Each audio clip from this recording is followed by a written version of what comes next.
పరిశుద్ధ గ్రంథము నుండి అపోస్తలుల కార్యముల గ్రంథము 2వ అధ్యాయము 38, 39 వచనాలు చదువుకుందాం. పరిశుద్ధ గ్రంథము నుండి అపోస్తలుల కార్యముల గ్రంథము 2వ అధ్యాయము 38, 39 వచనాలు చదువుకుందాం. పేతురు, మీరు మారు మనసు పొంది పాప క్షమాపణ నిమిత్తము ప్రతివాడు యేసుక్రీస్తు నామమున బాప్తిస్మము పొందుడి, అప్పుడు మీరు పరిశుద్ధాత్మ అను వరము పొందుదురు.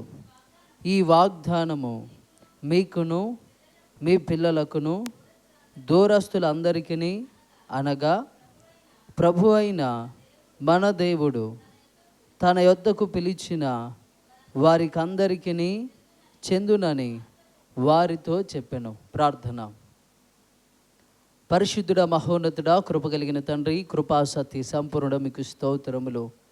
ఈ రాత్రికాల సమయంలో నీ వాక్యమును ధ్యానించుటకు మీరు ఇచ్చిన ఈ కృపకై మీకు వందనాలు చెల్లిస్తూ ఉంటున్నాను. ప్రభువా, నీ వాక్యమును ధ్యానించిన ఉంటుండగా పరిశుద్ధ ఆత్మను గురించి అనేకమైన సంగతులను, రహస్యములను, మర్మములను బయలుపరచండి. అయాదుగు నీకు మరుగై ఉన్న సృష్టము ఏది కూడా లేదు. కాబట్టి పరిశుద్ధాత్మ దేవుని గురించినటువంటి వాగ్దానములు దాగి ఉన్నటువంటి మర్మములన్నీ కూడా నీ వాక్యము చేత మాకు బయలుపరిచి పరిశుద్ధాత్మ చేత నింపబడినట్లు మమ్మలను సిద్ధపరచమని యేసుక్రీస్తు నామంలో ఈ ప్రార్థన అడిగి వేడుకుంటున్నాము తండ్రి, ఆమేన్. ముందుగా దేవాతి దేవునికి మహిమ కలుగునుగాక. హల్లెలూయా, హల్లెలూయా. కూడి వచ్చిన మీ అందరికీ ప్రత్యేకమైన వందనాలు తెలియజేస్తూ ఉంటున్నాను. అందరికీ ప్రియమైన దేవుని బిడ్డలారా, మనము అనేక దినముల నుండి పరిశుద్ధ ఆత్మ దేవుని గురించి మనము ధ్యానం చేస్తూ ఉంటున్నాం. ఇప్పటి వరకు ఆయన ఏమై ఉన్నాడో మనం ధ్యానం చేసాం. ఆయన ఆదరణకర్త, ఆయన ఉత్తరవాది, ఆయన అగ్నిజ్వాల, ఆయన ధైర్యమునిచ్చేవాడు, ఆయన ప్రేమను కుమ్మరించేవాడు కదా. అంటే అనేకమైనటువంటి విషయాలు సర్వసత్యంలోనికి నడిపించేవాడు. ఇంకా అనేకమైన విషయాలను గురించి పరిశుద్ధ ఆత్మదేవుని గురించి మనం అనేకమైన విషయాలు మనం నేర్చుకున్నాం. ఈరోజు చదువుకున్న వాక్య భాగంలో పరిశుద్ధాత్మను మనం ఎలా పొందుకోవాలి, పరిశుద్ధ ఆత్మదేవుని మనం ఎలా పొందుకోవాలో ఈరోజు వాక్య ధ్యానం చేద్దాం. చదువుకున్న వాక్య భాగంలో దేవుని బిడ్డలారా 39వ వచనంలో ఈ వాగ్దానం అంటే మీరు మొదటి అధ్యాయంలో చూసినట్లయితే అపోస్తలుల కార్యముల గ్రంథము 1వ అధ్యాయము 4వ వచనం ఒకసారి చదువుకుందాం. ఆయన వారిని కలుసుకొని ఈలాగు ఆజ్ఞాపించెను, మీరు యెరూషలేము నుండి వెళ్ళక నా వలన వినిన తండ్రి యొక్క వాగ్దానము కొరకు కనిపెట్టుడి. యోహాను నీళ్లతో బాప్తిస్మమిచ్చెను కానీ కొద్ది దినములలోగా మీరు పరిశుద్ధాత్మలో బాప్తిస్మము పొందెదరనెను. దేవుని బిడ్డలారా, ఇక్కడ ఈ వాగ్దానం అంటే ఏ వాగ్దానం అంటే తండ్రి చేసిన వాగ్దానం. క్రీస్తు ద్వారా మనము వినినటువంటి లేదా ఆ కాలం నుండి ఈ కాలం వరకు వినబడుతున్న ఆ తండ్రి వాగ్దానం ఏంటంటే పరిశుద్ధాత్మను మీ మీద కుమ్మరిస్తాను. మనము యోవేలు గ్రంథంలో 2వ అధ్యాయము 28, 29 వచనాల్లో సర్వజనుల మీద నా ఆత్మను కుమ్మరిస్తానని యోవేలు ప్రవక్త ద్వారా ఆయన ప్రవచించాడు, యెషయా ద్వారా ప్రవచించాడు. సామెతల గ్రంథంలో నా ఆత్మను మీ మీద కుమ్మరిస్తానని చెప్పాడు, జకరియా గ్రంథంలో చెప్పాడు. అంటే దేవుని బిడ్డలారా, తండ్రి అయినటువంటి దేవుడు పరిశుద్ధాత్మ దేవుని గురించి, అంటే తండ్రి అయిన దేవుడు తన ఆత్మను, తన పరిశుద్ధాత్మను మనుషుల మీద కుమ్మరిస్తానని వాగ్దానం చేస్తూ ఉన్నారు. మనుషుల మీద కుమ్మరిస్తానని వాగ్దానం చేస్తూ ఉన్నారు. ఇప్పుడు యేసుక్రీస్తుని గురించి కూడా ఆయన వాగ్దానం చేశాడు. ఆదికాండం 3వ అధ్యాయంలో ఆయన వాగ్దానం ఉంది. తర్వాత యెషయా గ్రంథం, అంటే ప్రతి గ్రంథంలో కూడా యేసుక్రీస్తును ఈ లోకానికి రక్షకుడిగా పంపిస్తానని వాగ్దానం చేశాడు. ఆయన ఆ వాగ్దానాన్ని నెరవేర్చాడు. అర్థమవుతుందన్న మాటలు? హల్లెలూయా, హల్లెలూయా. ఇప్పుడు యేసుక్రీస్తును పంపిస్తానని తండ్రి అయిన దేవుడు వాగ్దానం చేశాడు. ఆ వాగ్దానము నెరవేర్చబడింది. ఆ వాగ్దానము నెరవేర్చబడింది. యేసుక్రీస్తు 33.5 సంవత్సరాలు ఈ లోకంలో దైవ కుమారుడుగా, అద్వితీయ దేవుని కుమారుడుగా ఆయన జీవించాడు. ఆయన తండ్రి చేత పంపబడి ఆ తండ్రి చిత్తమును సమస్తమును కూడా నెరవేర్చాడు, ధర్మశాస్త్రమును నెరవేర్చాడు. ఇప్పుడు దేవుని బిడ్డలారా, క్రైస్తవ సంఘము యేసుక్రీస్తు గురించి, లేకపోతే యేసుక్రీస్తును పంపిస్తానని తండ్రి అయిన దేవుడు ఏ విధంగా వాగ్దానం చేసి ఆ వాగ్దానాన్ని నెరవేర్చాడో, పరిశుద్ధాత్మదేవుని గురించి కూడా ఆయన వాగ్దానం చేశాడు. ఆ వాగ్దానాన్ని అపోస్తలుల కార్యముల గ్రంథం 2వ అధ్యాయంలో నెరవేర్చాడు కదా. పెంతెకోస్తు దినమున ఆ వాగ్దానము నెరవేర్చబడింది. ఇప్పుడు ఆ వాగ్దానం ఎవరికి? ఆ మేడగదిలో ఉన్న 120 మందికేనా, లేకపోతే ఇశ్రాయేలీయుల ప్రజలకు మాత్రమేనా, 12 గోత్ర ప్రజలకు మాత్రమేనా, ఆ కాలంలో జీవించిన వారికి మాత్రమే ఆ వాగ్దానమా? ఒకసారి ఆలోచన చేయండి. ఇప్పుడు మీ పితరులు ఎవరైనా భూమి సంపాదించారనుకోండి, ఆ భూమి ఎవరి వరకు ఉంటుంది? ఆ భూమి మీరు అమ్ముకోనంత కాలం, మీ పేరు మీద ఉన్నంత వరకు ఆ భూమి మీకు మాత్రమే సొంతం, అది మీకు చెందినది, మీ స్వాస్థ్యము. అలాగే ఇప్పుడు పరిశుద్ధాత్మ దేవుని గురించి ఆయన వాగ్దానం చేశాడు. అది కేవలము యేసుక్రీస్తు కాలంలో ఉన్న వారికి మాత్రమే కాదు, అపోస్తలుల కాలం వరకు మాత్రమే కాదు. అక్కడ వ్రాయబడిన మాట ఏంటంటే 2వ అధ్యాయము 39వ వచనంలో, ఈ వాగ్దానము మీకును మీ పిల్లలకును దూరస్తులందరికీ, అనగా ప్రభు అయిన మన దేవుడు తన యొద్దకు పిలిచిన వారికి అందరికీ చెందునని వారితో చెప్పాను. చాలండి. మీకు, ఇంకెవరికి? మీకు, మీ పిల్లలకి, దూరస్తులందరికీ. ఎవరు దూరస్తులు? దేవుని బిడ్డలారా, దూరస్తులను చెప్తూ అక్కడ దూరస్తులు అంటే ఇంకొక అర్థం ఏంటంటే ఆయన అన్యజనులకు కూడా అని. అంటే మీకు అంటే ఇశ్రాయేలు ప్రజలకు మాత్రమే కాదు, కానీ దూరస్తులందరికీ, అన్యజనులకు కూడా ఈ పరిశుద్ధాత్మ దేవుని గురించిన వాగ్దానం ఆయన చేశాడు. ఇప్పుడు దూరస్తులు అంటే ఎవరంటే దేవుడు తన యొద్దకు పిలిచిన వారందరికీ, దేవుడు హల్లెలూయా, దేవుడు తన యొద్దకు పిలిచిన వారందరికీ కూడా పరిశుద్ధాత్మ దేవుని గురించిన వాగ్దానం ఆయన చేశాడు. ఇప్పుడు మిమ్మల్ని దేవుడు పిలిచాడా పిలవలేదా? హల్లెలూయా. నా మాటలు అర్థమవుతున్నాయా? ఇప్పుడు పిలవడం అంటే ఆయన దేని కొరకు పిలిచాడు? మిమ్మల్ని సేవకులుగా కాదు, లేకపోతే పనివారుగా కాదు, ఇంకేదో కాదు, విశ్వాసులుగా తన బిడ్డలుగా ఉండడానికి మిమ్మల్ని పిలిచాడు. పాపముల నిమిత్తమై మీరు రక్షించబడాలని, విడిపించబడాలని, అపవాది చేతుల నుండి మీరు విడుదల పొందాలని ఆయన మనలను పిలిచాడు కదా. ఏమని చెప్తుంది మత్తయి సువార్త 11వ అధ్యాయము 28వ వచనంలో, 11వ అధ్యాయం 28వ వచనం, ప్రయాసపడి భారం మోసుకొనుచున్న సమస్త జనులారా నా యొద్దకు రండి, నేను మీకు విశ్రాంతిని కలుగజేసేదని. చాలండి. అంటే ఆయన సమస్త జనులను ఆయన పిలుస్తూ ఉన్నాడు. దేని కొరకు పిలుస్తూ ఉన్నాడంటే, భారము మోసుకుంటున్న వారులారా, పాప భారము, శాప భారము, రోగ భారము, వ్యాధి భారము, అనేక విధములైనటువంటి సాతాను చేత, పాపము చేత వచ్చిన ప్రతి భారాన్ని మోస్తున్న సమస్త జనులారా, యూదులారా కాదు, ఇశ్రాయేలీలారా కాదు, ఆయన సమస్త జనులను పిలుస్తున్నారు. ఆయన సమస్త జనులను పిలిచాడు కాబట్టే నీవు నేను ఈరోజు క్రైస్తవులుగా, దేవుని బిడ్డలుగా ఉన్నాం. ఇప్పుడు పిలువబడినటువంటి మనము ఎవరు అంటే దేవుని వద్దకు ఆయన మనలను పిలిచాడు. ఇప్పుడు మనము ఆ వాగ్దానానికి అర్హులమేనా? హల్లెలూయా, హల్లెలూయా. మీకు అర్థమవుతుందా? ఇప్పుడు మహాలక్ష్మి పథకం ఉంది, మీకు అర్థం కావాలి కాబట్టి మరి చెప్పాలిగా. హల్లెలూయా. ముఖ్యమంత్రి గారు ఎక్కడ ఉంటాడమ్మా? హైదరాబాద్లో ఉండు. మహాలక్ష్మి పథకం కోసం అప్లై చేసుకోండి కదా. మీ ఆధార్ కార్డులు తీసుకొచ్చి 200 యూనిట్లు కావచ్చు, లేకపోతే ఫ్రీ బస్ కావచ్చు కదా. అంటే మీకు ఆ ఆధార్ కార్డు మిమ్మలను అర్హులుగా చేసింది. ఆ ఆధార్ కార్డు మిమ్మలను అర్హులుగా చేసింది. 200 యూనిట్లు కరెంటు ఫ్రీ వస్తుంది. భవిష్యత్తులో 500కే గ్యాస్ వస్తుంది. అర్థమవుతుందా మాటలు? ఇప్పుడు ఫ్రీ బస్ కూడా మీరు అనుభవిస్తూ ఉన్నారు. ఇప్పుడు దేవుడు కూడా మిమ్మల్ని పిలిచాడు.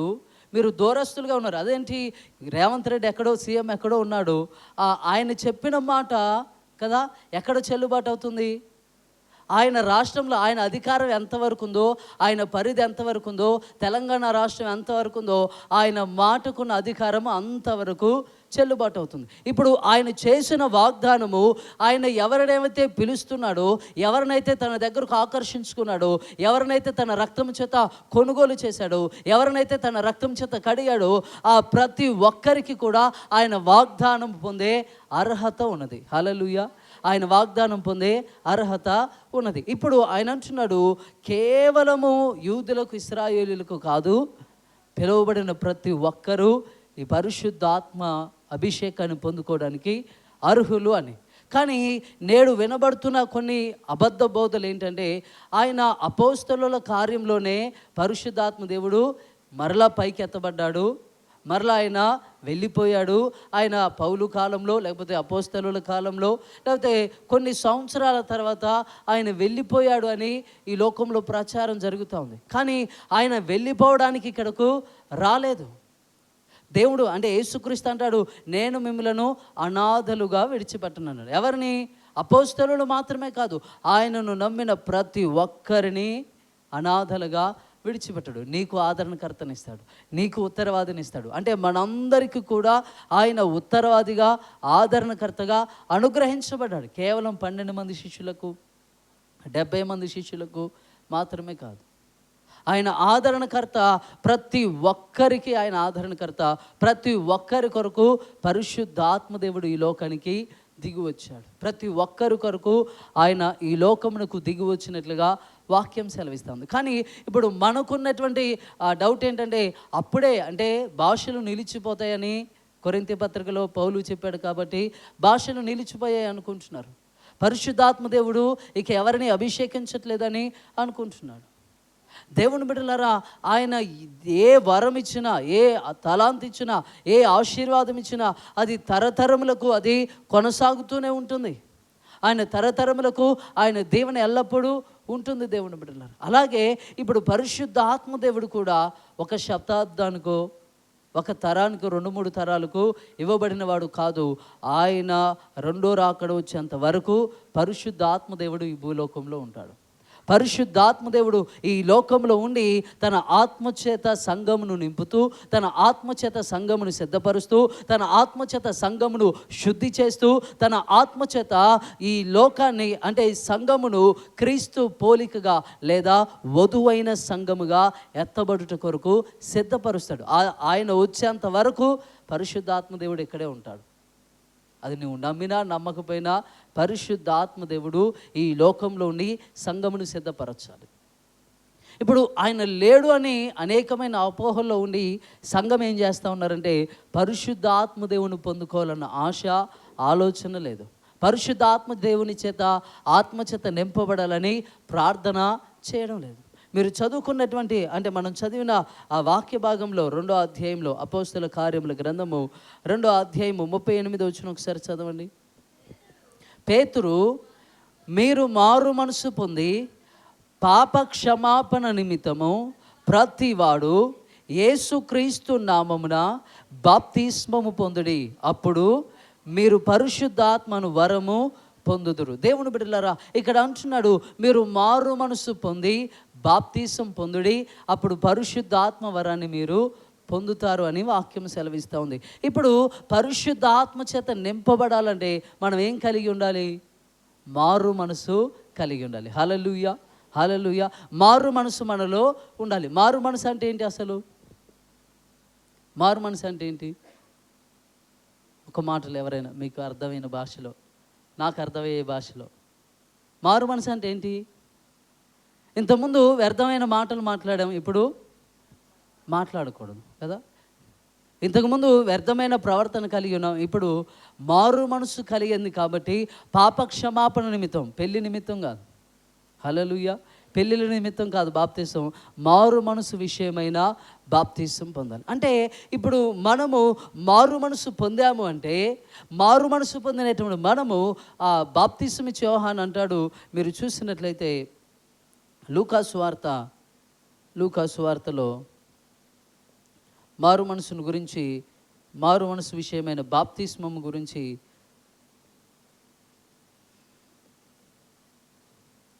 వ్రాయబడినటువంటి కొన్ని మాటలను మనం చూద్దాం. 3వ అధ్యాయము 9వ వచనం. ఇప్పుడే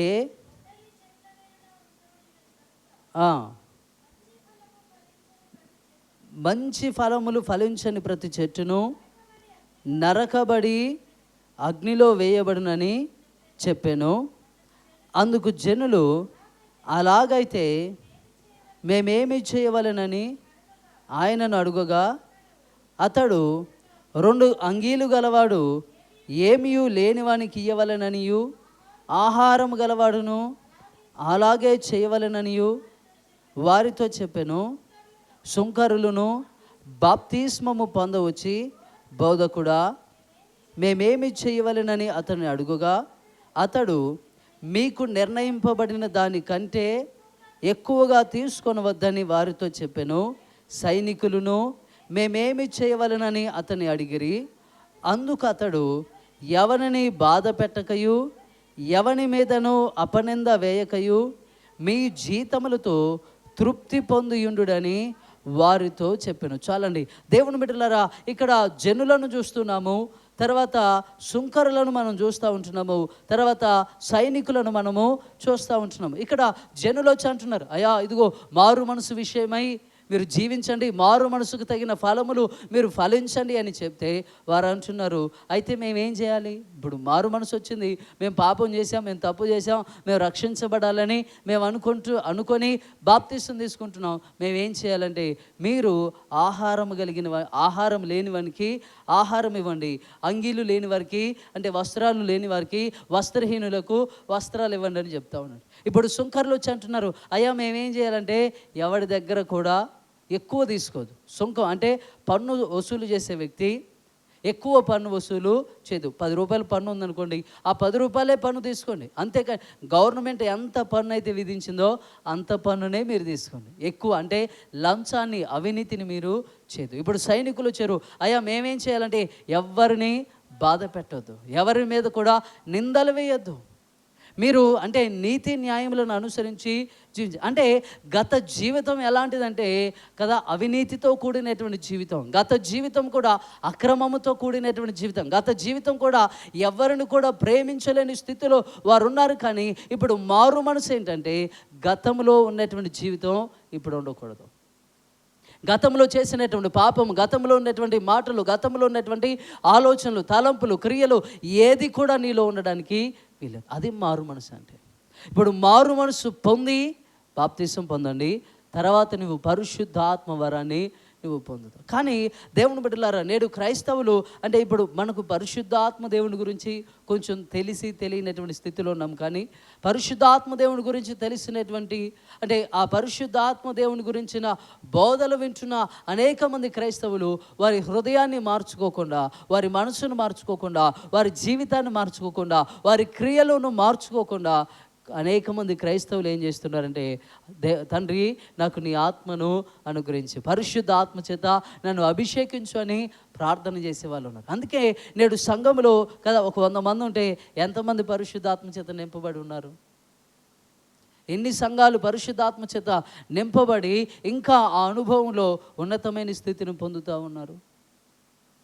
అడుగుతూ ఉన్నారు చాలామంది, పరిశుద్ధాత్మ చేత నన్ను నింపండి, నన్ను అభిషేకించండి, నీ ఆత్మతో నన్ను కదా నింపు ప్రభు అని ప్రార్థించేవారు. ఒకవేళ నేను చెప్పడాన్ని బట్టి కొంతమంది ప్రార్థన చేస్తూ ఉండొచ్చు. కానీ ఇప్పుడు ప్రార్థన చేస్తున్న వారి జీవితాలు దేవునికి తెలుసా తెలీదా? నాకు తెలియకపోవచ్చు మీరు ఎలాంటి వారో, ఏం మాట్లాడతారో, ఎలా మాట్లాడతారో. కానీ పరిశుద్ధాత్మ దేవునికి ఏమైనా కదా తెలియకుండా ఉంటుందా? ఖచ్చితంగా హృదయములను పరిశోధించేటువంటి దేవుడు మన దేవుడు.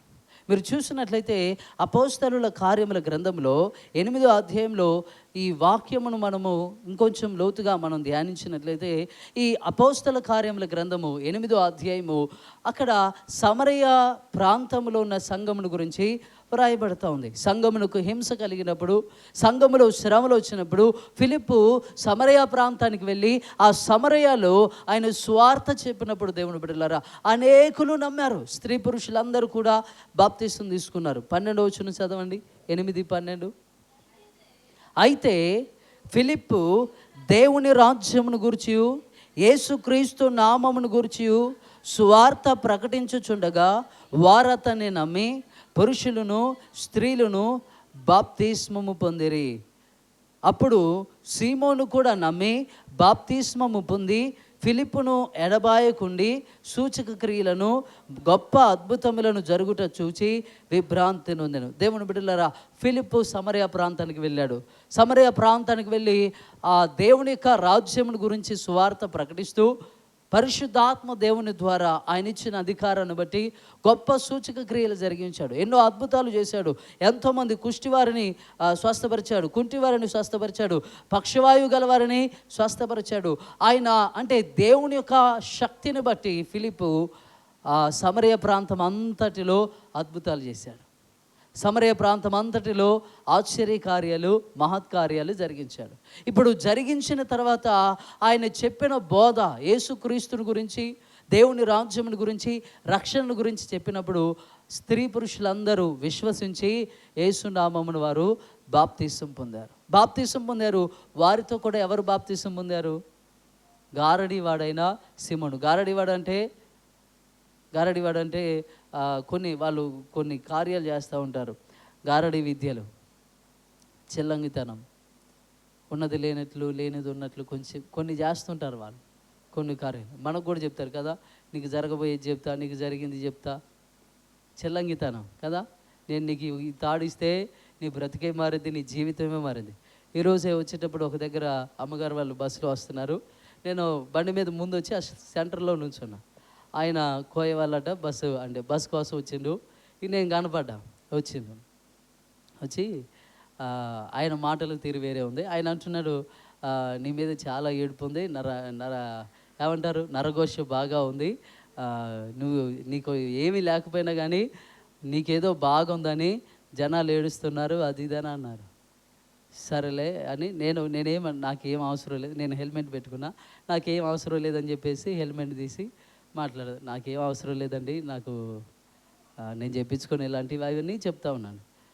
ఆయన అంటున్నాడు, నేను ఒక తాడు ఇస్తా, నీ పేరు ఏం పేరు అన్నాడు. ఇన్ని చెప్పాడు, నా పేరు తెలియదు, నా పేరు నువ్వు చెప్పంటే ఎగరాట్లే. ఇప్పుడు ఏదో నా గురించి ఏదో నీకు తెలుసు కదా, అర్థమవుతుందా? నా మాటలు మీకు అర్థమవుతుందా? ఇప్పుడు నా మీద నరదిష్టి ఉంది అనుకుందాం కదా, ఆయనకు తెలిసింది. నేను నష్టాలు పాలవుతున్నా ఆయనకు తెలిసింది. నేను పాడైపోతున్నా ఆయనకు తెలిసింది. నేను సరిగా అంటే ఆర్థికంగా కానీ ఆరోగ్యంగా కానీ నేను ఎదగడం లేదో ఆయనకు తెలిసింది. ఇప్పుడు నన్ను పేరు అడుగుతున్నాడు, నీ పేరు ఏం పేరు అని. నేను అన్నాను, ఇన్ని తెలిసి నీకు నా పేరు ఎందుకు తెలియదు? నా పేరు నువ్వు చెప్పంటే మాటలేదు, ఏమి లేదు. పక్కనే వాళ్ళ బాబు ఉన్నాడు, ఒక 12 6th క్లాస్ ఏమో చదువుతున్నాడు. నేను నువ్వు చదువుతున్నావా అన్న. చదువుతున్నా అండి. మరి స్కూల్ పోకుండా నువ్వేం చేస్తున్నావు? మీ నాన్నలాగా నువ్వు ఉండొద్దు, మంచిగా చదువుకో, గవర్నమెంట్ ఉద్యోగం వస్తుంది, ఎవరిని పడితే అన్ని దారిన పోయి నాపి నేను నీకు ఆ సోచి చెప్తా ఈ సోచి చెప్తా అని ఎవరిని బ్రతిమలాడాల్సిన అవసరం లేదు, నువ్వన్నా మంచిగా చదువుకో అంటే అప్పుడు వాళ్ళ నాన్నని ఆయన ఏమంటాడంటే, సారు నీకు మంచి చెప్తుండు, నువ్వు మంచిగా చదువుకో, నా జీవితం నీకు రాదని ఆ సోది చెప్పాయని చెప్తాను. చివరికి ఆయన నేను చెప్పలేదు, పాస్టర్ గారు చెప్పినట్టు విను, నువ్వు మంచిగా చదువుకో. నేను అన్నాను, నువ్వు మంచిగా చదివితే మీ నాన్న ఈ స్థితిలో ఉండడు, నువ్వు బాగా చదువుకొని ఉద్యోగం తెచ్చుకో. నువ్వు బాగా చదవాలనే దారిన పోయి ప్రతి ఒక్కడి దగ్గర పోయి నీ జీవితం చెప్తా, నీకు మేలు చేస్తా, నీకు తాడిస్తా, ఎవడినో పట్టుకొని మీ నాన్న బ్రతిలాడాల్సిన అవసరం ఏముంది కదా. నువ్వు మంచిగా చదువుకోవాలని ఆయన ఆశపడుతుండు, నువ్వు బాగా చదువుకో అని చెప్తే ఆయన సరే అని చెప్పిండు. నేను పాస్టర్ గారు అని చెప్పేసి అనుకున్నాడు. ఈ లోపల బస్సు వచ్చి వెళ్ళిపోయింది. అంటే గారడివాడు ఏంటంటే ఏదో ఉన్నది లేదన్నీ మాట్లాడి సోదే ఏదో చెప్పేసి కదా, ఏదో అద్భుతాలు చేసినట్లుగా చేసి ఏదో నోట్లో నుండి ఏదో ఒకటి తీసేసి కదా, అంటే నా దగ్గర మహిమలు ఉన్నాయి, నేను గొప్పవాడనని చెప్పుకుంటాడు. ఈ గారడి సీమోను కూడా ఏం చేస్తాడంటే ఆయన గొప్పవాడని అనుకున్నాడు, కానీ పౌలు చేసిన అద్భుతాలు చూసి చాలా ఆశ్చర్యపోయాడు, విభ్రాంతి నొందాడు. నేను కూడా బాప్తిసం తీసుకుంటానని అందరితో కలిసి బాప్తీసం తీసుకున్నారు దేవుని బిడ్డలారా. తీసుకున్న తర్వాత ఇప్పుడు మీరు చూసినట్లయితే 14వ వచనం చదవండి.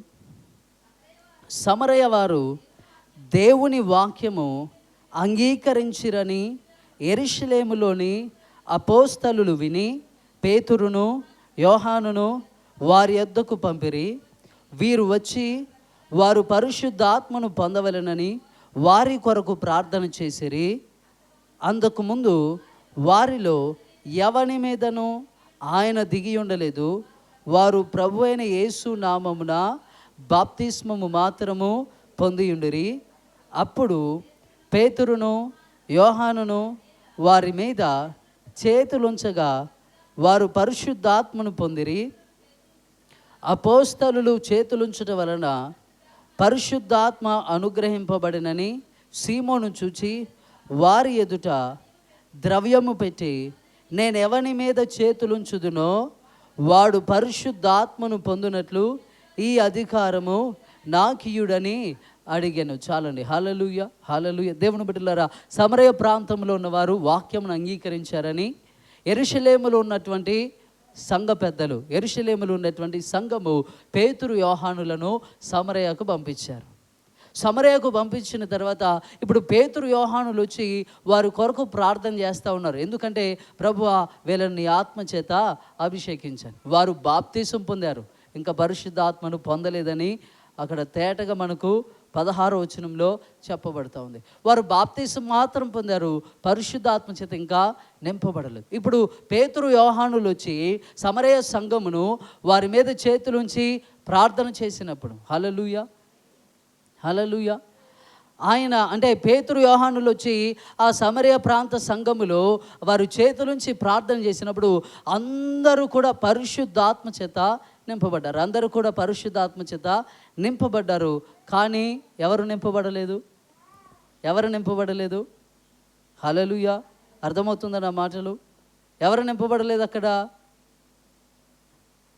సీమోను 18వ వచనంలో అపోస్తలులు చేతులుంచటం వలన పరిశుద్ధాత్మ అనుగ్రహింపబడినని సీమోను చూచి, అంటే అందరూ పరిశుద్ధాత్మ చేత నింపబడ్డారు, సీమోను మాత్రం పరిశుద్ధాత్మ చేత నింపబడలేదు. ఇప్పుడు సీమోను అంటున్నాడు, అయ్యా మీరు చేతులుంచితే పరిశుద్ధాత్మ దేవుని అభిషేకము వారు పొందుకుంటున్నారు, ఆత్మచేత నింపబడుతున్నారు. కాబట్టి నేను మీకు ఇదిగో 1,00,000 రూపాయలు ఇస్తాను. ఈ 1,00,000 తీసుకొని నేను ఎవరి మీద చేతులుంచితే వారు పరిశుద్ధాత్మ చేత నింపబడినట్లు మీకున్న అధికారం నాకు కూడా ఇవ్వండి అని అడుగుతుంటే అక్కడ పేతురు మాట్లాడుతూ ఉన్నాడు. దేవుని బిడ్డలారా, 20వ వచనంలో, అందుకు పేతురు, నీవు ద్రవ్యమిచ్చి దేవుని వరము సంపాదించుకొందునని తలంచుకొనినందున నీ వెండి నీతో కూడా నశించునుగాక. నీ హృదయము దేవుని ఎదుట సరి అయినది కాదు గనుక ఈ కార్యమందు నీకు పాలు పంపులు లేవు. చాలండి. హల్లెలూయా, హల్లెలూయా. నా మాటలు అర్థమవుతున్నాయా? ఇక్కడ చదువుకున్న వాక్యంలో ఆ సీమోను అంటున్నాడు, అయ్యా నేను ఎవరి మీద చేతులు ఉంచితే వారు పరిశుద్ధాత్మను పొందుకున్నట్లు నాకు ఈ అధికారం ఇవ్వండి, నేను మీకు డబ్బులు ఇస్తానంటే అక్కడ అపోస్తలుడైన పౌలు అంటున్నాడు, నువ్వు వెండినిచ్చి కదా, నువ్వు ద్రవ్యమునిచ్చి దేవుని వరమును సంపాదించుకోవాలని నువ్వు చూస్తున్నావు, నీ వెండి నీతో కూడా నశిస్తుంది. ఇంకా అంటున్నాడు, నీ హృదయము దేవుని ఎదుట సరి అయినది కాదు గనుక ఈ కార్యంలో, హల్లెలూయా చదవాలి, గనుక ఈ కార్యంలో నీకు పాలు పంపులు ఎందుకు లేవు? ఆయన బాప్తీసం తీసుకోలేదా? మరేంటి? ఇప్పుడు అక్కడ చెప్పాడు కదా, మీరు మారు మనసు పొంది కదా పాప క్షమాపణ నిమిత్తము బాప్తీసం పొందుడి, అప్పుడు మీరు పరిశుద్ధాత్మ వరము పొందుదురు. మరి ఇక్కడ ఎందుకు ఆ వాగ్దానం నెరవేర్చబడలేదు? సీమోను జీవితంలో కదా, గారడీవాడైన సీమోను జీవితంలో ఆయన బాప్తీసం పొందాడు, కానీ ఆయన పరిశుద్ధాత్మ వరాన్ని సంఘమంతా పొందుకున్నారు, కానీ ఈ వ్యక్తి మాత్రం పరిశుద్ధాత్మ చేత నింపబడలేదు. ఒక్కసారి ఆలోచన చేస్తే ఇప్పుడు క్రైస్తవ సంఘాలు బాప్తీసం పొందుకున్న సంఘాలు ఉన్నాయి, అందరూ దాదాపుగా కదా, చిన్నపిల్లలు బాప్తిస్మం ఇస్తున్నాం, తర్వాత పెద్దవాళ్ళకు బాప్తిస్మం ఇస్తున్నాం, పిల్లలు బాప్తిస్మాలు ఇస్తున్నాం. కానీ పరిశుద్ధాత్మ చేత ఎవ్వరూ నింపబడట్లేదు. ఎందుకు ఎవరు నింపబడట్లేదంటే నీ హృదయము కదా దేవుని ఎదుట సరి అయినదిగా లేదు. కాబట్టి నీవు ఈ కార్యంలో, ఏ కార్యంలో అంటే పరిశుద్ధాత్మ వరాన్ని పొందుకోలేకపోతున్నావు.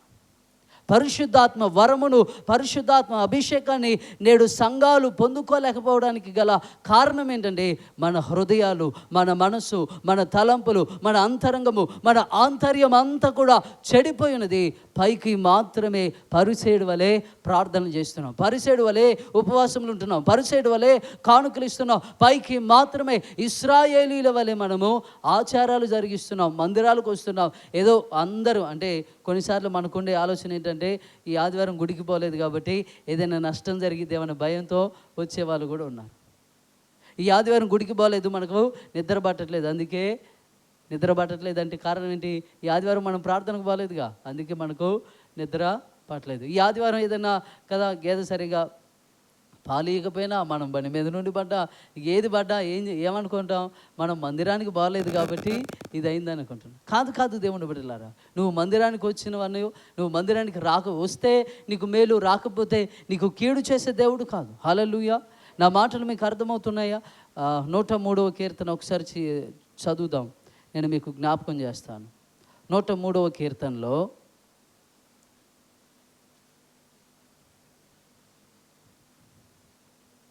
10వ వచనం ఒకసారి చదవండి.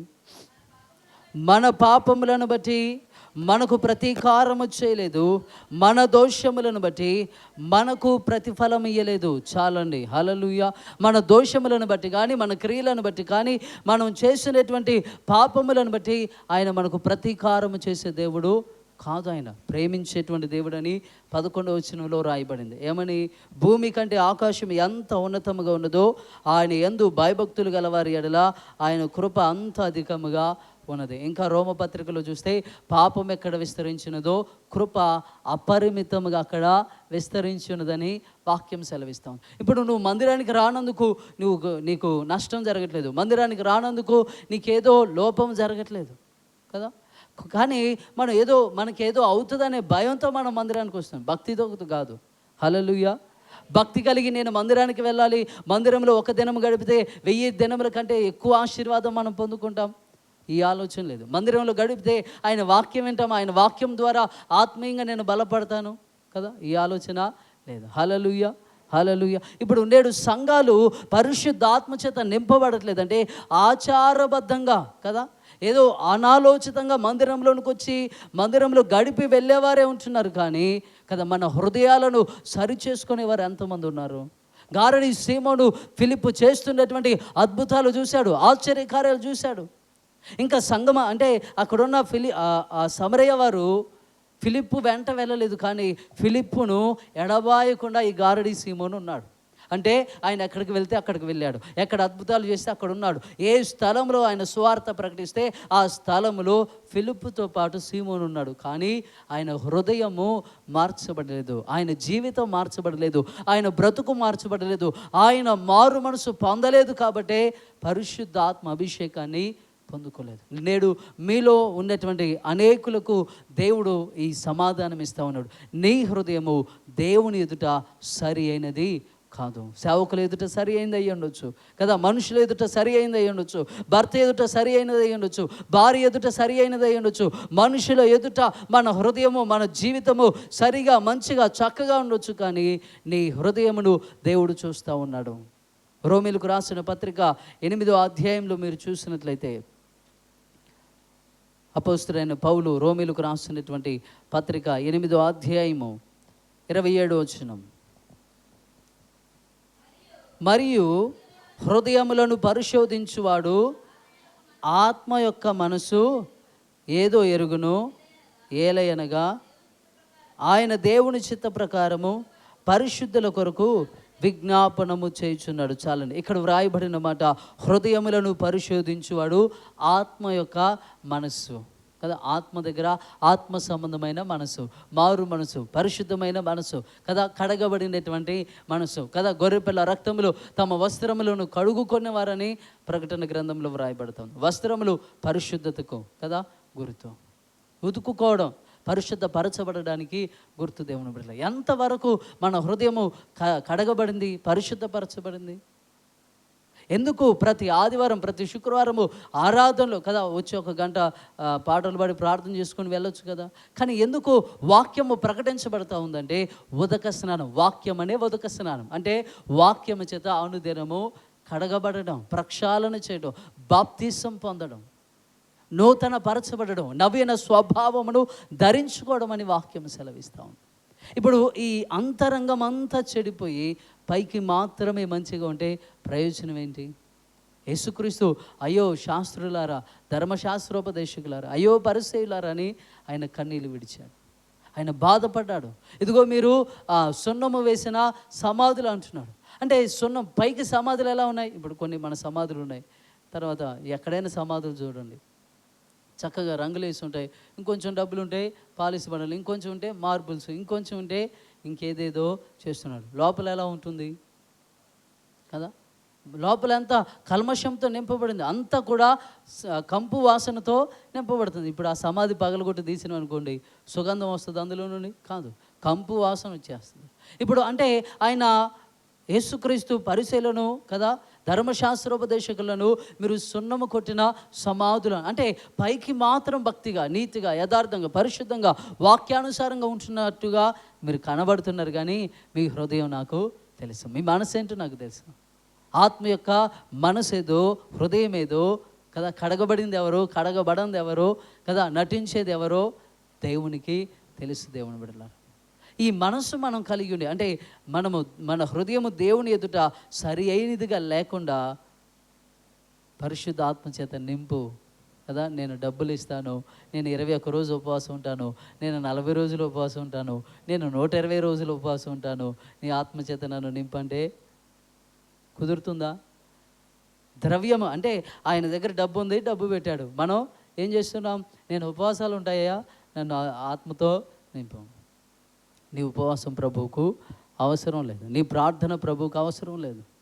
నీ హృదయము కడగబడితే, నీ హృదయము కదా శుద్ధి చేయబడితే, పరిశుద్ధపరచబడితే, అందుకే ఆయన దావీదు అంటున్నాడు, నీ ఆత్మను నా నుండి దూరం చేయ. ఆయన పరిశుద్ధమైన హృదయం కలిగిన వాడే, కానీ బెత్షెబతో పాపం చేశాడు. నాతాను వచ్చి గద్దించినప్పుడు నీ ఆత్మను నా నుండి దూరం చేయకు, శుద్ధ హృదయము కదా నాకు ఇవ్వు. మీరు చదవండి 51వ కీర్తన, 51వ కీర్తన చూడండి ఒకసారి, త్వరగా ముగిస్తాను. 51వ కీర్తనలో 7వ వచనం చదవండి. 7వ వచనం, నేను పవిత్రుడనగునట్లు హిస్సోపుతో నా పాపమును పరిహరింపుము, హిమము కంటెను నేను తెల్లగా నుండినట్లు నీవు నన్ను కడుగుము, ఉత్సాహ సంతోషములు నాకు వినిపింపుము, అప్పుడు నీవు విరిచిన ఎముకలు హర్షించును, నా పాపములకు విముఖుడవు కమ్ము, నా దోషములన్నింటినీ తుడిచివేయము, దేవా నాయందు శుద్ధ హృదయము కలుగజేయము, నా అంతరంగములో స్థిరమైన మనసును నూతనముగా పుట్టించుము, నీ సన్నిధిలో నుండి నన్ను త్రోసివేయకము, నీ పరిశుద్ధాత్మను నా యొద్ద నుండి తీసివేయకము. హల్లెలూయా, హల్లెలూయా. దేవుని బిడ్డలారా కదా, నన్ను హిమముతో కడుగు, నన్ను పరిశుద్ధపరచు, నీవు ఆంతర్యములో సత్యము కోరుచున్నావు కదా. నా హృదయమును కదా, శుద్ధ హృదయమును నాకు కలుగజేసి, నా అంతరంగంలో స్థిరమైన మనసు, పాపము చేయని మనసు, పడిపోయినటువంటి మనసు కదా, కలవరము చెందనటువంటి మనసు కదా, లోబడనటువంటి మనసు, అంటే అపవాదికి కానీ, పాపానికి కానీ, చెడుకు కానీ ఎక్కడ కూడా లోబడినటువంటి స్థిరమైన మనసు, శుద్ధ హృదయము నాకు కలిగించు, నీ ఆత్మను నా నుండి దూరం చేయదు.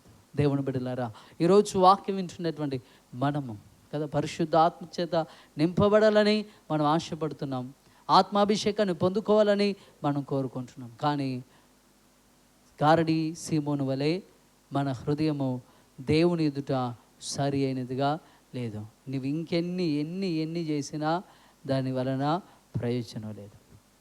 ఇది ప్రార్థన ఏంటంటే, శుద్ధ హృదయము కలగజేయి ప్రభు, నన్ను కడుగు, నన్ను శుద్ధి చేయి, నన్ను పరిశుద్ధపరచు, నీ వాక్యం చేత కదా, నీ రక్తము చేత, నీ అగ్ని చేత, నీ పరిశుద్ధ ఆత్మ చేత నన్ను పరిశుద్ధపరచు, నీ ఆత్మాభిషేకమును నాకు దయచేయి. ప్రతి క్రైస్తవుడు కదా మందిరానికి వచ్చే ముందు వాక్యం చేత నాతో మాట్లాడు ప్రభువా, వాక్యం చేత నా విధేయతను గద్దించు, నాలో ఉన్న పాపాన్ని గద్దించు, నాలో ఉన్న లోపాన్ని గద్దించు, నాలో ఉన్న గర్వాన్ని గద్దించు, నాలో ఏదైనా నీకు ఆయాసం కలిగించేది ఏదైనా ఉంటే వాక్యం చేత నాతో మాట్లాడు ప్రభువా అని నువ్వు ప్రార్థించగలిగి కదా మందిరంలో అడుగు పెట్టినట్లయితే పరిశుద్ధ ఆత్మదేవుడు తప్పకుండా, ఆయన మనల్ని పరిశుద్ధపరచాలని ఈ లోకానికి వచ్చాడు కదా. అంటే యేసుక్రీస్తు తన రక్తం చేత పరిశుద్ధపరిచాడు, ఇంకా వాక్యం చేత పరిశుద్ధపరుస్తున్నాడు, ఇంకా తన ఆత్మ చేత కూడా పరిశుద్ధపరుస్తూనే ఉన్నాడు. ఆ ఆశ మనలో ఉంటే తప్పక ఆయన ఇవ్వకుండా ఉండే దేవుడు కాదు. ఇప్పుడు మీకు ఒక చిన్న ఉదాహరణ చెప్తాను. ఇప్పుడు షాప్కి వెళ్ళాము కదా, షాప్లో ఏ వస్తువు అడిగినా ఆ వస్తువు ఇస్తాడా? ఇవ్వడా? షాప్ పెట్టింది దేనికి? అమ్ముకోవడానికా లేదా దాచుకోవడానికా?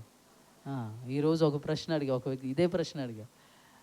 అక్వేరియంస్ పెట్టి అమ్ముతున్నారు, నేను ఆయన 400 అంటున్నాడు, నేను 370 ఇస్తాను అంటున్నా. ఇవ్వని అంటున్నాను, ఆయన 380 అన్నాడు. నువ్వు అమ్ముకోబోకున్నానా, సాయంత్రం దాకా ఇదే ఎండలో ఎట్టే ఉండు అని నేను వచ్చేసాను. అంటే ఇప్పుడు ఆయన పెట్టింది ఎందుకు? అమ్ముకోవడానికే. కానీ ఆయన ఏం చేస్తున్నాడు, నువ్వు ఆ 10 కూడా ఇస్తేనే ఆయనే అన్నాడు, నేను 360 అంటే 370 అన్నా ఇచ్చేస్తాను. ఈ లోపల నాకు ఏదో ఫోన్ మాట్లాడి మళ్ళీ వెళ్ళేసరికి నాకు 380 అయితేనే అన్నాడు. మాట మార్చినందుకు నేను కొనలేదు. 10 తేడా, ఎక్కువ తక్కువ అని కాదు. హల్లెలూయా. ఇప్పుడు ఆయన వాగ్దానం చేసింది దేనికి? ఊరించడానికా? మీకు నా పరిశుద్ధాత్మని ఇస్తా కదా, నా ఆత్మచేత నేను అభిషేకిస్తా. ఆయన వాగ్దానం చేసింది దేని కొరకు? ఎందుకు? ఆయన వాగ్దానమును యేసుక్రీస్తు ఎత్తిపట్టి మీరు ప్రార్థన చేయండి, మీరు యెరూషలేము నుండి వెళ్ళొద్దు, మీరు అడగండి, కనిపెట్టండి, ప్రార్థించండి, ఉపవాసం ఉండండి, మీరు ఇట్లాగే అడగండి అని ఎందుకు చెప్తా ఉన్నాడు? ఇవ్వకపోతే చెప్తాడా? చెప్పడు కదా. ఇస్తాననే ఆయన వాగ్దానం చేశాడు. ఇస్తానని ఆయన వాగ్దానం చేసినప్పుడు పొందుకోవడానికి మనము సిద్ధపడాలి, పొందుకోవడానికి మనము అడగాలి. మొట్టమొదటిది ఏంటంటే, మన హృదయము సరి అయినదిగా ఉంటేనే దేవుడు తన ఆత్మచేత నింపుతాడు. సరి అయినదిగా లేకుండా నువ్వు ఎన్ని ఎత్తుగడలేసినా నా ముందు జల్లుతీయము, కానీ ఆయన ముందు అయితే మనలాంటి వాళ్ళు చాలామంది చూసాను కదా, ఎక్కడి నుండి ఆదాము కాడ నుండి చూసుకుంటూ వస్తాను. కాబట్టి మనందరం కూడా సమరయ సంఘము ఏ విధముగా అందరూ తమ హృదయములను మార్చుకొని, తమ మనసును మార్చుకొని పరిశుద్ధాత్మ చేత నింపబడ్డారు. మనందరం కూడా మన హృదయములను మార్చుకొని, పరిశుద్ధపరచుకొని, వాక్యము చేత ప్రతిదినం మనలను మనము శుద్ధి చేసుకుంటూ శుద్ధమైన హృదయాన్ని పొందుకొని పరిశుద్ధాత్మ అభిషేకాన్ని పొందుకొనుటకు పరిశుద్ధాత్మ దేవుడే మనందరికీ సహాయం దయచేయను గాక. ప్రార్థన. పరిశుద్ధుడ మహోన్నతుడ కృపగలిగిన తండ్రి, మీకు స్తోత్రములు వందనాలు చెల్లిస్తూ ఉంటున్నాము. అయాదుగో ప్రభా, మేమందరము నాకు పరిశుద్ధాత్మ కావాలని మేము అడుగుతున్నాము, కానీ మా హృదయములు నీ ఎదుట సరి అయినదిగా లేదు. అందుకే ఈ కార్యంలో పరిశుద్ధాత్మ అభిషేకంలో మేము పాలు పొందుకోలేకపోతున్నాం. దయచేసి నీవు నాతో, మా అందరితో వాక్యం ద్వారా మాట్లాడిన తండ్రి, మా హృదయములను సరిచేయండి, పరిశుద్ధపరచండి. మీ ఆత్మాభిషేకం చేత మమ్మల్ని నింపి నీ కొరకు మమ్మలను సిద్ధపరచుకోమని, నీ రాకడ కొరకు మమ్మలను అయాదుగో ప్రభా సిద్ధపరచుమని ప్రార్థిస్తుంటున్నాను. వినిన వాక్యాన్ని మా జీవితంలో నెరవేర్చి అయా మీరే మహిమ ఘనత ప్రభావములు పొందుకోమని యేసుక్రీస్తు నామంలో ఈ ప్రార్థన అడిగి వేడుకుంటున్నాము తండ్రి. ఆమేన్.